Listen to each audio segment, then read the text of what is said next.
This is the Wealthy Wednesday radio show with your host, Luci McMonagle, a money manifestor, coach, and public speaker who's on a mission to helping you create more wealth in your life and business. This show will inspire and empower you with various topics and has expert guests. Let's welcome your host, Luci McMonagle. Welcome to the Wealthy Wednesday radio show. This is your host, Luci McMonagle, and I am so grateful you're listening today.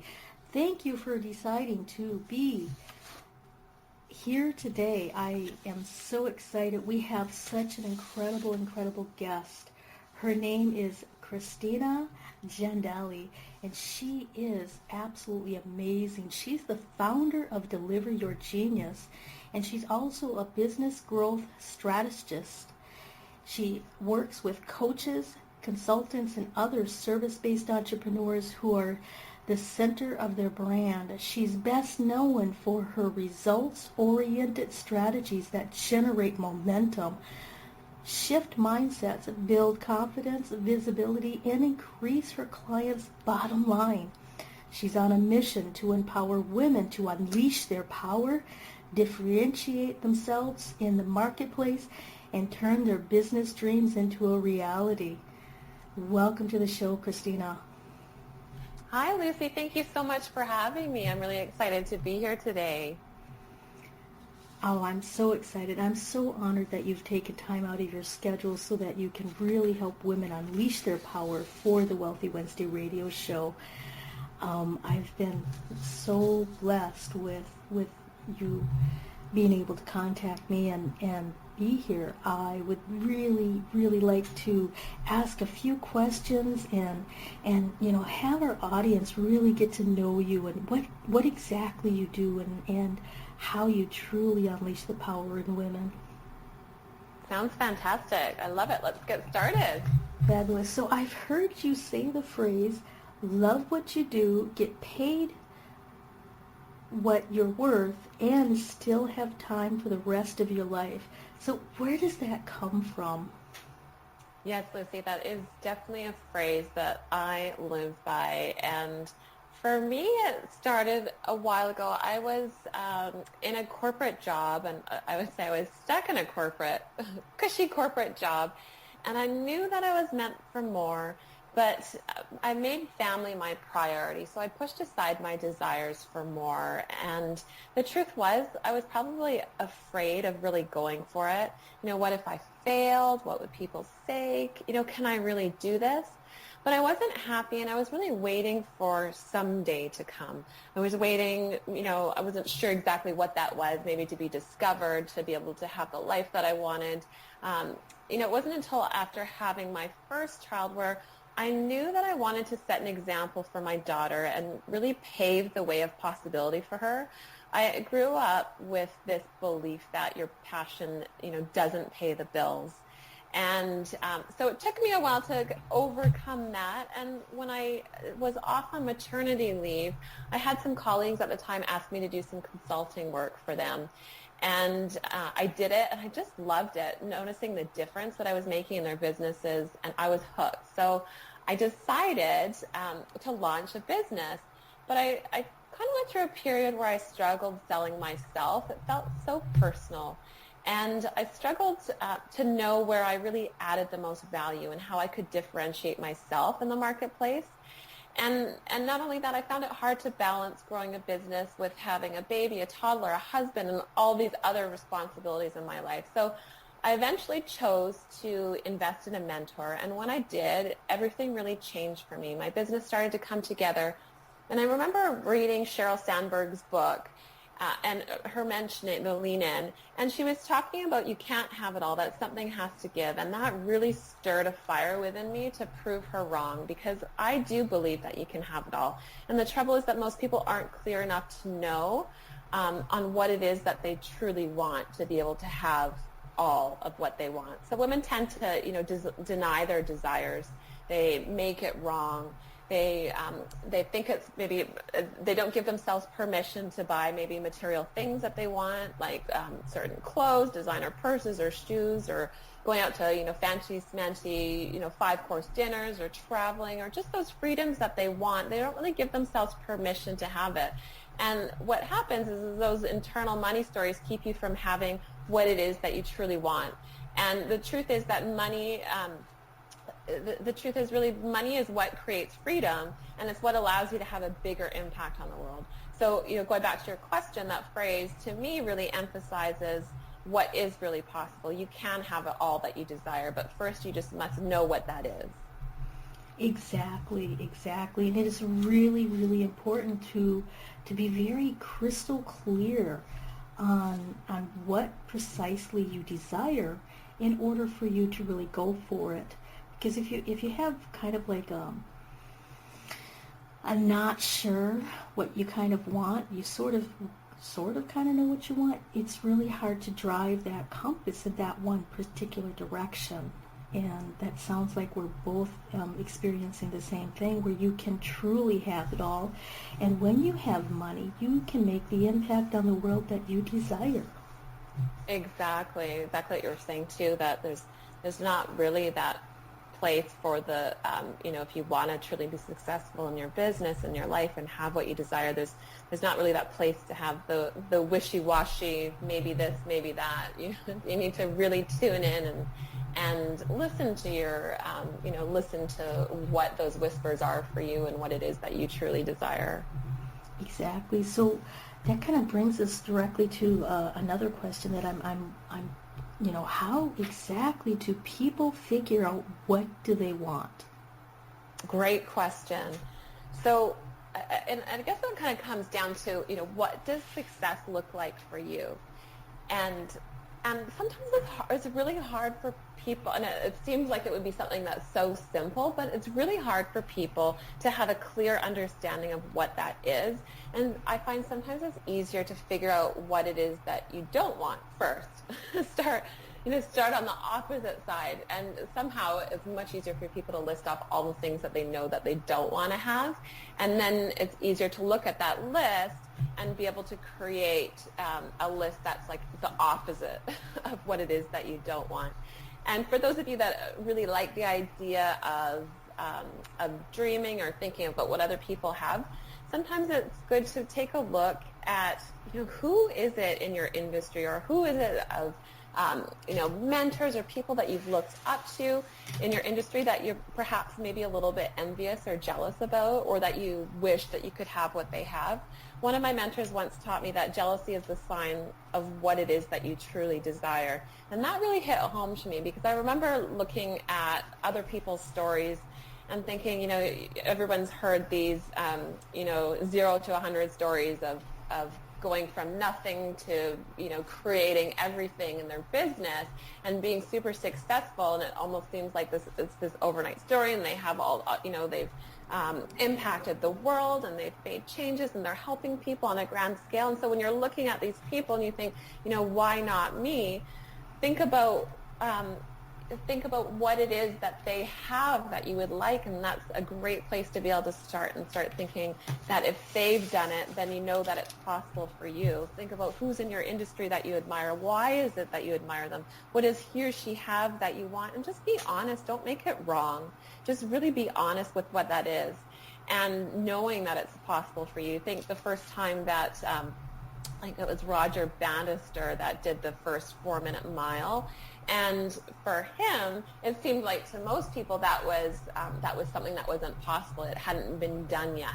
And yet when he finally made the mark on having that 4-minute mile, that record has since been broken many times, because now people knew it was possible. And if they knew that if he could do it, it was possible that they could do it too. So use that as the fuel of knowing not only what you want, but knowing that it's possible for you. And think, if you could wave a realistic magic wand on your life and your business, what would it look like?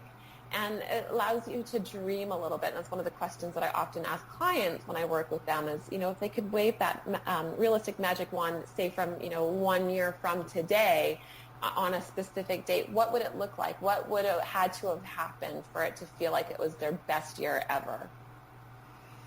That's a really, really important question, is looking back it will look into the future and looking back on what would have to happen for you to feel successful, for you to feel happy, for you to feel accomplished, and really focusing on, being honest with yourself where you're at right now and what qualities that other people that you notice, or maybe even you're feeling a little jealous about, what qualities do they have that you can start strengthening within yourself.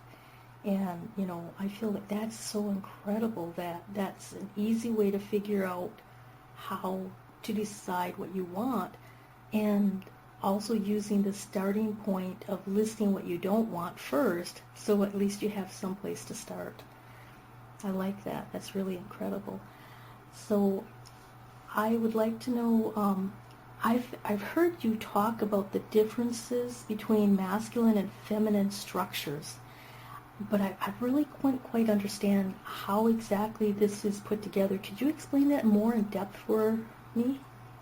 Definitely, Lucy. And I know it's an interesting question, because sometimes we may feel, just from the sounds of it, masculine and feminine, that there's not everybody has a clear understanding of what that really means, the different elements to both masculine and feminine. So first off, with masculine side of things is where I really spent much of my career. I was in a male-dominated industry. I spent 15 years working in financial services, and it was definitely male-dominated. It was all about competition, structure, planning, winning, and some of those elements are definitely important. And having structure is definitely important. I believe that structure is important for a foundation of your business. But I don't believe in competition personally. And it's taken me a while to actually say that, because being in that environment, I was very competitive. And I've come to realize in the last several years that nobody has to lose for you to be able to win. And there's really there's more than enough to go around for what it is that you want. There's more clients, there's more money, there's, win-win situations are really the way to go. And this is a block that I often see come up with, with clients, is that they may feel that there's not enough to go around, or they might be missing the ship, or they might not be getting in on time, or there's only a certain collection of clients that are the right clients for them. And if somebody else lands a client that fits perhaps their ideal client, then it's taking away from them. And that's really not the case. But that tends to be more that masculine approach. And then on the other hand, with so much women empowerment today and women living in sort of this man's world and being, raising the bar for where they're at, women sometimes have lost sight of their feminine side. And granted, on the flip side too, men have become a bit more feminine with their ways as well. So, the yin and the yang, both sides of it. But the feminine side is really the letting go. It's the creative side. It's not worrying so much of the how, focusing on what it is that you want to create, and letting go of the how, being open to what may come in front of you. I always say success presents itself in the form of opportunities, and it's being open to that flow, being open to receive. And I must admit, I've had a challenge with this, and it tends to come up with a lot of transformational leaders as well, is women that struggle with receiving. They're givers by nature. They want to give. They want to have an impact. They want to help others. They have this strong urge to do that. And, they might not be comfortable with receiving. And receiving can be simple things, even as how you accept a compliment. And do you take it and appreciate it, or do you get uncomfortable and sort of push it aside, or feel like you need to compliment in return? And that's kind of a softer way of taking a look at if you're open to receiving or not. And, on the other side, with feminine energy, it's passion, it's connection, it's heart. It's all of the softer side of things, and definitely with building a business, you need to have both the structures. But all too often, I find that people shift the scales into one energy significantly heavier than the other, and it creates a little bit of a block for them. So it's really important to have both sides and to be open to when things are coming up, so that you have that ability to connect with both the masculine and feminine. Does that make sense? That makes perfect sense. It makes perfect sense, exactly. And the women I work with and the women that I know personally, we are givers. We by nature, if a lot of us, if you ask us what does our partner want, or what does our husband want, or what does our children want, we can tell you exactly what they want. And we sometimes forget that with giving in them everything that they desire and they want, receiving something simple as a compliment, or receiving a little gift, sometimes it's really, really hard to receive, because they're used to giving more than receiving. And that's so true for many of us. And it really kind of goes back to helping people figure out what they want, is by, maybe stepping back and looking at, okay, as a feminine, and I'm always giving, and I can tell you exactly what other people want, maybe I can pretend I'm somebody else looking at me and telling me what I want. And then that can be helpful for them for kind of navigating the success road to figuring out how to balance the masculine and how to balance the feminine and moving forward. Definitely. It's a good point that you made too. It's funny how it's easier to come up with, what your family or your friends or your loved ones and what they want. and how, isn't that strange that, and it's very true though, that we're so in tune to, the desires of other people. And sometimes we can get lost in that trap of, wanting to make other people happy, or, self-sacrifice. Sacrificing yourself to be able to make other people happy. And the truth is, the more full you are yourself in your own life, the better equipped you are and able to help other people and to fill them up. Exactly, because when your cup is running over, you can fill up other people's cup without being exhausted, without being depleted, and without feeling the resentment at the end of the day. Absolutely. That's very true. And it's nice to have that. It's nice to think of that as a metaphor too, and have a check-in with yourself, throughout the days, or, when when you're running your business and you're busy and you're, might feel a little bit overwhelmed, is checking in to see where you're at and how full your cup is, and to know too, to be able to know what you can do, what lights you up, what excites you, what rejuvenates you, or recharges you, so that you are able to fill yourself back up, and to be able to know what your go-to things. I think it was Tony Robbins that I heard before saying that he came up with a list of 100 different ways that he could sort of flip the switch if he was in a negative frame of mind, negative space, to be able to be happy. So he came up with a list of 100 different things that he could do to get in that positive space. So it's a fun activity to try out.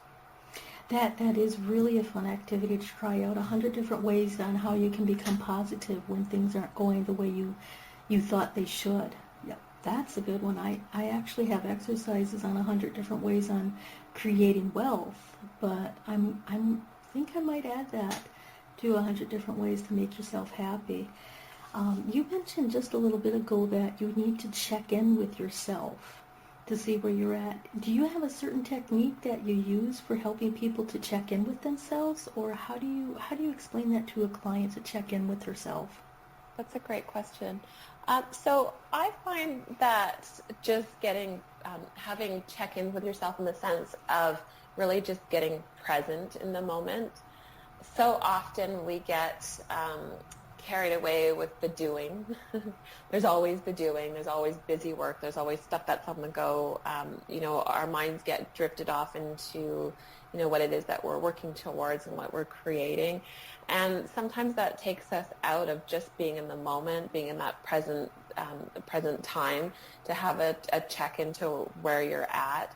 I've definitely been a student of Eckhart Tolle, so really having that, that moment where you can just stop and take a step back from whatever it is that you're doing, check in to see, almost like an outside of yourself, and just check in to see what it is that you're feeling, because the truth is that, emotions are what we can choose to change our emotions, and oftentimes people think that emotions are just a reaction to something, but it's a combination of the meaning you're giving behind a certain circumstance. An example I like to give sometimes too is if somebody has credit card debt and they take a look at it and they say, I have $10,000 of credit card debt, and they're beating themselves up over it, and they feel guilty, and it's just a whole swing of negative emotions. When you really take a moment to just check in and just to take a look at the facts and eliminate the meaning behind it, and eliminate any of the feelings that are associated with that, and just recognize it, saying, this is $10,000 of credit card debt. So now I'm open to take a look at solutions, and it just gives you an opportunity to be able to reflect in an objective way, rather than just taking your feelings as truth, and really just digging a little bit deeper to see what's really coming up and what the truth is, what really happened, what's the situation. So doing that with your emotions during the day to see where you're at, and just taking that opportunity to step back. Exactly, and that's really crucial for us to actually just stop. And as women, and being busy and looking at trying to balance our family, balance our business, balance our mission, balance helping other people, balancing, being with our friends, just taking a moment, just taking those few moments to really, really stop and look at what exactly are you feeling. And, feelings are not always the truth. Feelings can come up with negative thoughts. And, really eliminating the emotion that you're attached to. When you remove the attachment, you're setting yourself free so you can find the solutions. And so you can find ways to look at the situation in a different manner that's in a different perception.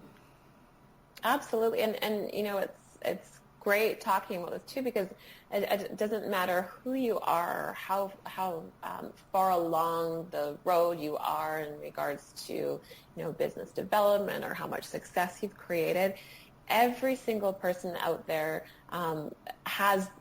falls into this trap. It's just a matter of, when you build that awareness, how quickly you can sort of recognize it and get out of it. And like you were saying too, is being able to come up with the solutions. Exactly. So we're going to honor our sponsors, and we will be right back shortly. So I will be back in a moment. The It's Your Turn radio show with Denise Dominguez is on every Thursday at 6 p.m. Eastern. Join Denise Dominguez, an empowerment and relationship coach, as she invites experts on for interviews and how they help women with their knowledge and expertise to break through that stuck space you're in. You'll learn tools and techniques to move forward in life with confidence and clarity that Denise will share with you. Listen every Thursday at 6 p.m. Eastern by going to blogtalkradio.com/yourownuniversityradio.com. The It's Your Turn radio show with Denise Dominguez. From the best-selling author of From Bondage to Happiness, Antika Lisha will personally walk you through her new program featuring her Radical Forgiveness Freedom Formula. This is for you if you are ready to once and for all be released from the chains of past abuse and take your power back. Radical Forgiveness is a 5-week step-by-step system to release the chains of a traumatic past, trapping in fear, reactivity, and stress, and gently free you, allowing you to take your power back and claim your beautiful life. Get instant access to your first video and a free 60-minute discovery session with Antika herself, a $250 value, at antikalibby.com/radicalforgiveness.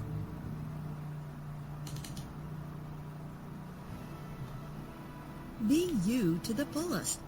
That's beautiful. And it is the secret to living your life on purpose. But so many people suffer, not knowing who they are and what they are here for. because of the ongoing influences shooting all over us. Are you ready to break free, take back your power, and discover exactly what makes you, you? Your Own University is the #1 online self-awareness community, here to help you confidently know yourself and step into your ideal life. Our directory is full of highly qualified personal coaches that have helped over 100,000 women from all over the world transform their lives inside and out. Come fall in love with yourself and discover true fulfillment at yourownuniversity.com.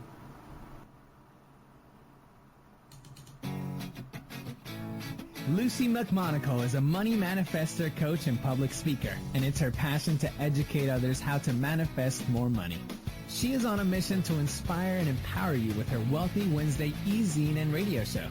Visit her website at lucimcmonagle.com for resources, tips, and your free gift. That's lucimcmonagle.com. The Wealthy Wednesday radio show is on every Wednesday at 5 p.m. Pacific Standard Time. Join me, Luci McMonagle, an abundance breakthrough coach, author, and public speaker, as your host, as I interview expert guests that will inspire and empower you. Listen every Wednesday or catch the archived shows by going to Blog Talk Radio /Ambitious Women Unite Radio.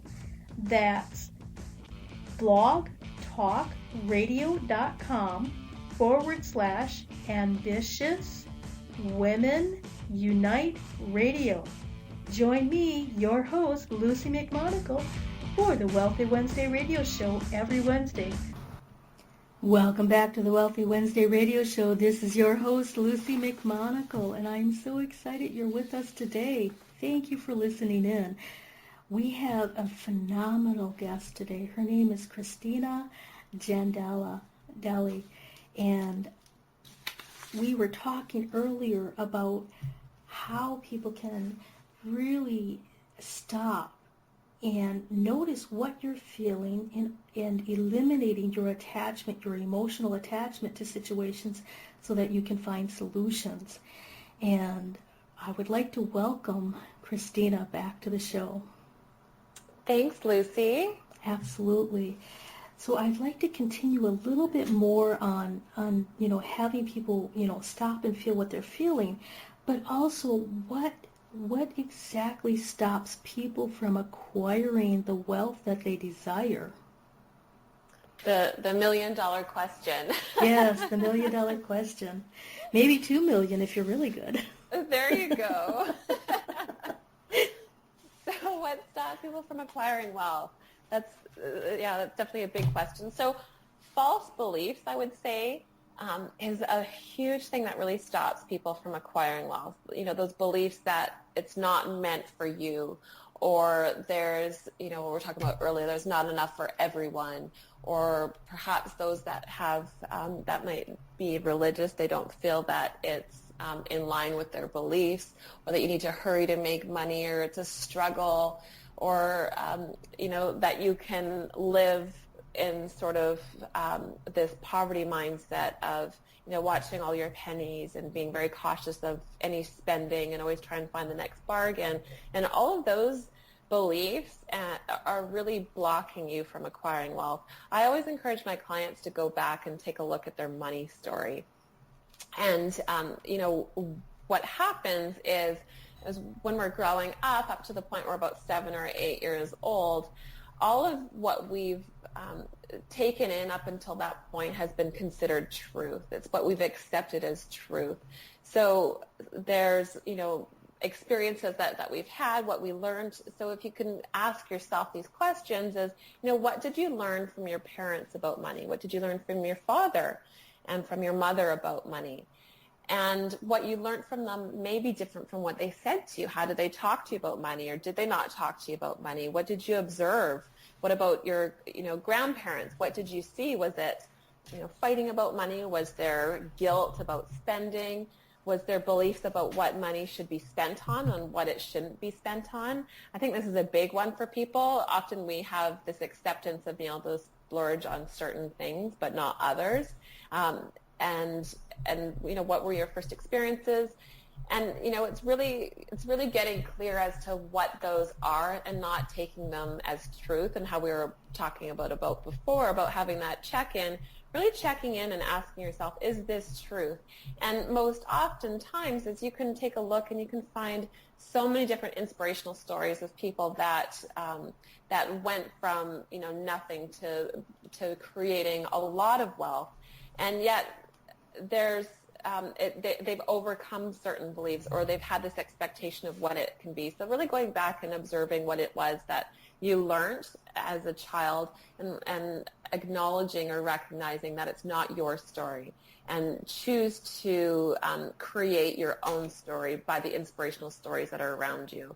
And some people say that they know what their money story is, but I'm going to come right out and say that if your bank account doesn't reflect it, if you're not generating the income that you want, then you don't know it.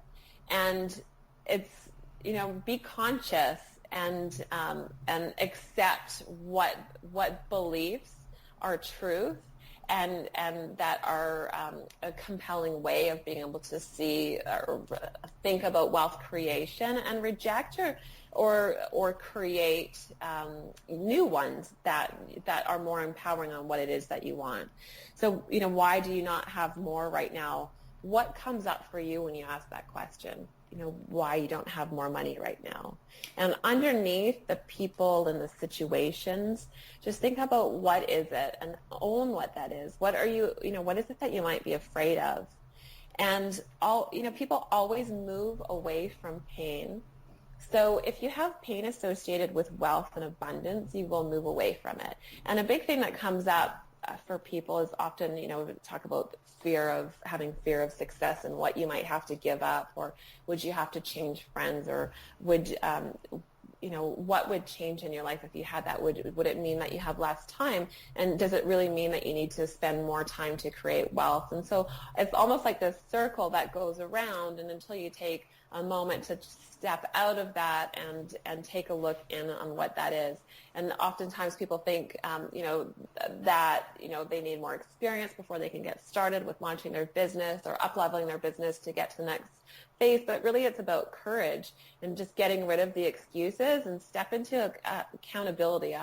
Take 100% responsibility for where you're at, what's happened. It's not anybody else's fault. There's nothing else.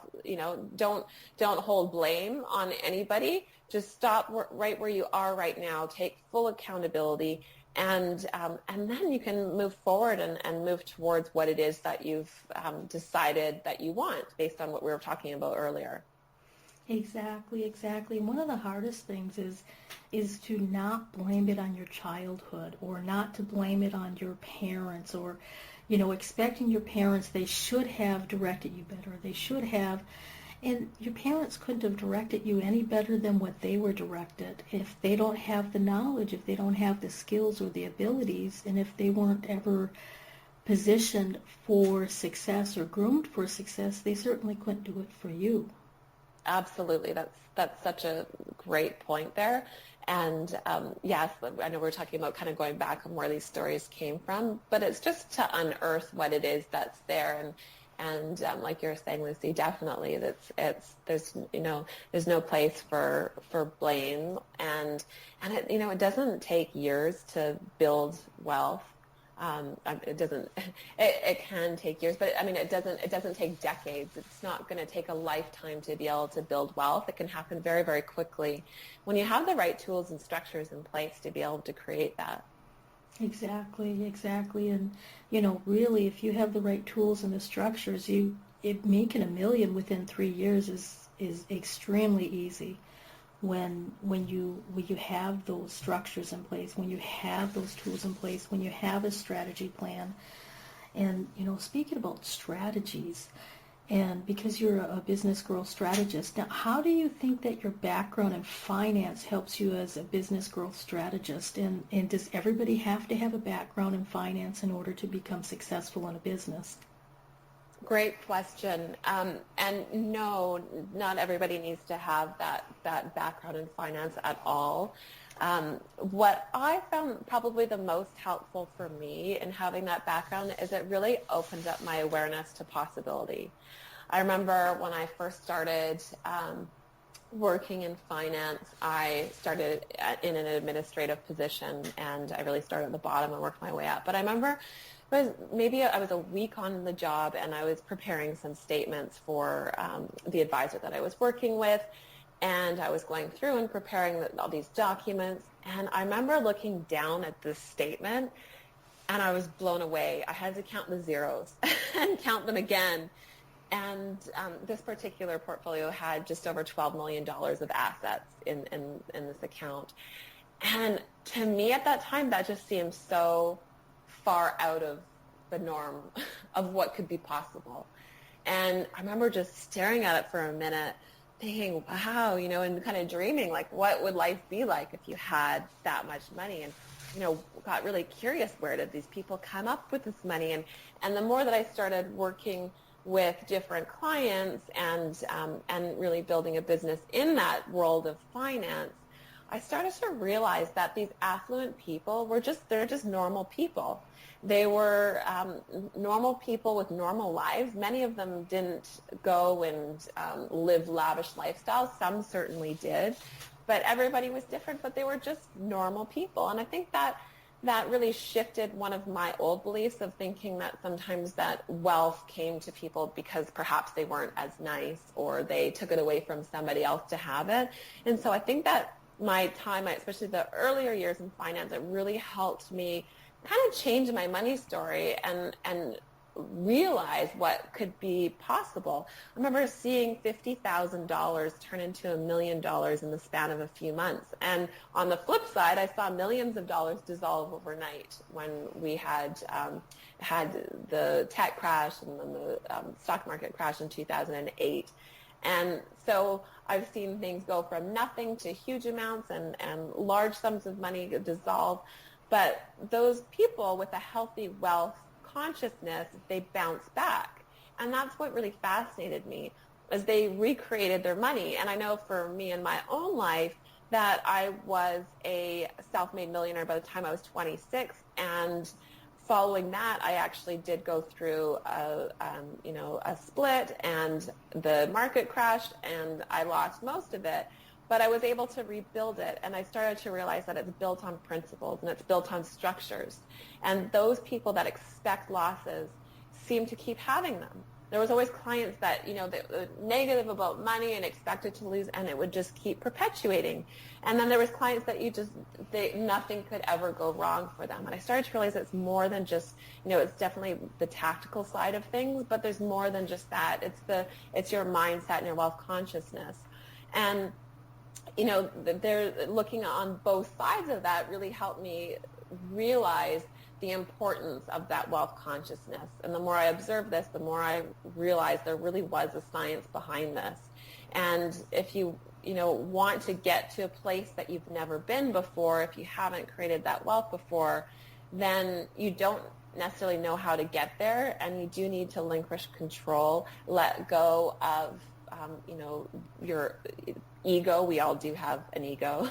Let go of needing to be, and I refer to ego in the sense of needing to know how to get there and needing to know that you have this, step-by-step plan, and really just upgrading your wealth consciousness and creating a new default system for yourself so that you have this ability to create this wealth. And it can happen very, very quickly. And like you were talking about, within a few years, you can, you can create wealth, and you can create, millions, and you can have that.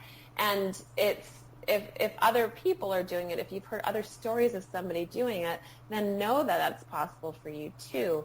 When you choose to invest in yourself and you choose to, follow suit with what other people are doing. I think that's one of the biggest things is we want to be creative, and as entrepreneurs we like coming up with new ideas, but it's important also to not reinvent the wheel and find proven business models that work.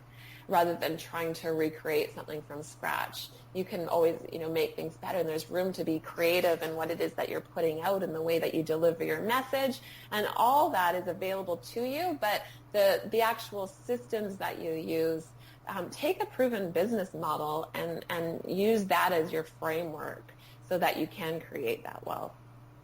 Exactly, and that's so true. And, myself also being a self-made millionaire and losing well over half of it, not once but twice. It's true. You really can rebuild it back, and it's not so much what you do; it's your mindset, it's your belief system, and it's really getting to the core on moving forward, but having the business structures that are time tested, for moving you forward. And with the internet and technology these days, there's so many different time-tested structures and strategies that you could use to build your business in accordance to your authentic self, in accordance to what your belief systems are, provided you've changed your belief systems to the fact that there's more than enough for everyone. And, you don't have to lose yourself in order to become successful. And looking at all of the different false belief systems that you've had. And, that kind of brings me to another question. How does somebody determine if they have a false belief system or not? I mean, how do they know is this a false belief system or is this a real belief system? Is this based on truth? That's a great question. And I think that we all have a knowing within ourselves to know when things come up, if we believe them to be true. Sometimes it's helpful to have an objective person to be able to go through and help unearth what these beliefs are and to help transform them to get that, new operating system. But really, it's first is getting it out of your head, writing down all those thoughts that come to mind, all those beliefs that you have, they tend to be these loops within our minds of all of these different thoughts that keep coming through. And until you actually take a moment to step back and to write it out, and even just to do this for a day or two, is write down all the thoughts that are coming into your mind and just kind of get it out. And then once you have it on paper, somehow it changes things. Just thinking about something only gets you so far, but when you have the opportunity to take a look at what those are and take a look at them on paper and ask yourself, are these within your control? And letting go of course, the things that are outside of your control. But whether, it's truth or whether it's a false belief, asking yourself and getting curious where those beliefs came from. Where did it originate from? Where did you first feel that way? Or what was your first experience with money? And recognizing the experiences that you had that associated with those beliefs will really help you determine if there's truth to it or if it's somebody else's story. And like I said, too, working with a coach is definitely very helpful to be able to go through and discover what those are and to have that objective perspective to be able to shine a light of awareness on, what is possible or what's not possible. Oftentimes, false belief that many people have are that they need to have, if they're not born into money or they don't have the capacity for the resources that they have, or, they don't have enough education. There's always something that they, that next step that they need to get to before they're able to enjoy and create that wealth and success in their business. And always thinking of what that is, it's definitely a false belief, because you can Google, the self-made billionaires of, college dropouts, and I'm not suggesting that you drop out of college, but just to give some perspective, I mean, Mark Zuckerberg as an example, is that you don't need to have all that in place before you can create that. It just comes up with, a fresh idea, a new perspective, and that wealth consciousness to be able to get yourself to that, to be open to replacing those old beliefs. Does that make sense, Lucy, though, going through it that way? That makes perfect sense. And actually, you can get to any belief system, whether it's with wealth, whether it's with money, relationships, and any other area simply by writing it down. And it's so true that when you write things down, when you write it out, it takes on a whole new meaning. You can see it more clearly for some reason, and looking at it compared to thinking about it is the difference between night and day. And that's really a powerful tool. Just doing that alone is really setting yourself up for success, because you're ready to be truly honest with yourself on what's going on in your head, what's really rolling around up there, and is it serving you or is it disserving you? Absolutely. I love that saying, ready to be honest with yourself. And, it's funny because you would think that's just, assumed to be the case, but we tell ourselves a lot of different stories that keep us from following our hearts and pursuing our dreams and doing things that are really in line with you, because you can create all that you want that's totally in line with your own unique brilliance. And that's one of the topics that I'm extremely passionate about, is really helping people uncover what that unique brilliance is, their unique genius, which I like to call it, and building a profitable business around that, around who they are. You don't need to be somebody else to create that. You can be more of you. Like Sally Hogshead. I don't know if you're familiar with her, but she used to do marketing, and she has a book out, How the World Sees You, and it talks about different personality types, and being more of you is really what helps you stand out from the crowd and to be unique and deliver your message in your own unique way. Exactly. That's really important, to be your own unique way, but really discovering what that unique self is by removing other people's belief systems and other people's stories out of your story, so that you have room for you. You have a free gift for our audience that's specifically for them. Could you tell us a little bit more about that, and how can people contact you personally if they would love to have their unique abilities drawn out of them, and how can they deliver their own genius through you? Absolutely. Yes, I do have a free gift. It's brand new, and it's a 3-part audio series about turning your business dreams into reality, and does it really take. And what we were talking about earlier is, for myself, after studying the difference between those who make it and those who don't, because they eventually give up, I realized that it really boils down to 10 things. And so in this audio series, I'm sharing what those 10 things are and how you can use them to your advantage in your own business by listening through the audio. So it's a 3-part series. The first audio is just about talking about gaining clarity and focus. The second audio is about those success principles that we were talking about. And then the third one is 5 steps to getting clients. So it's kind of the tactical along with some of the mindset, because I believe that they go both hand in hand. And for me, after spending 15 years in the top finance firm in Canada and struggling to get my own business started at the beginning, and then managing to replace my corporate income with part-time hours and having the freedom to be with my family and travel, I've really made it my obsession to get this information out there and get it out to you, because success is a science. It's not hit or miss. And those who make it, they do follow certain principles, and I want to share what those are with you. So I believe all 3 of them will take you less than 2 hours to go through, and you can go and register for that at deliveryourgenius.com. And if you'd like to send me an email directly, you can do that at Christina with a CH, so CHRISTINA